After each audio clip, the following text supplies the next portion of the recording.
every youth minister knows that we'll do the best we can with the programmatic space that we have with the young people, or in casual encounters for a cup of coffee, or going to a sports game or to a concert and being present in their community. But the minister's not going to be present as often as the parents are. And so, as you pointed out, sometimes there's a well-intended style of parenting that the parents have embraced for all kinds of good reasons that inadvertently or in ways the parents don't appreciate enlarge the challenge of anxiety for the child. How would the pastor of the church or the youth minister pastor to those parents, either in the preaching or teaching ministries of the church or in a quiet word, to try to nudge the parenting styles into places that were healthier for the kids? Yeah, this is a big question, and part of my initial thought is, well, you can't do all that much in the hour and a half that you have, but what you can do is also very significant. And I think it's really helpful to try to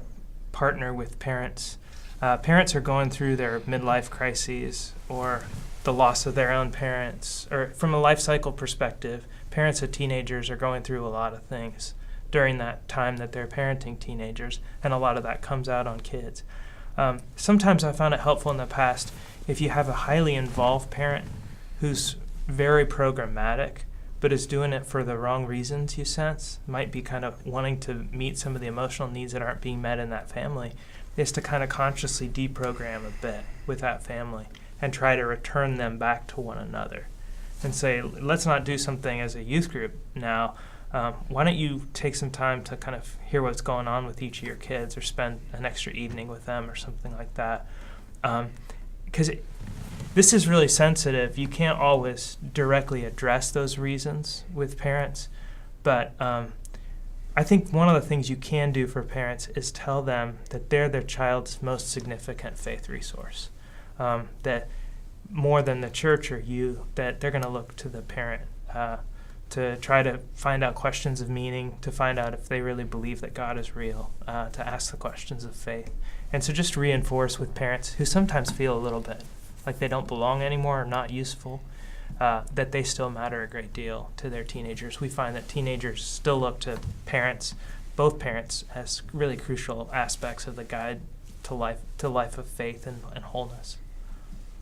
Yeah. I often think to myself, and I tell people that I knew so much more about parenting before I became a parent,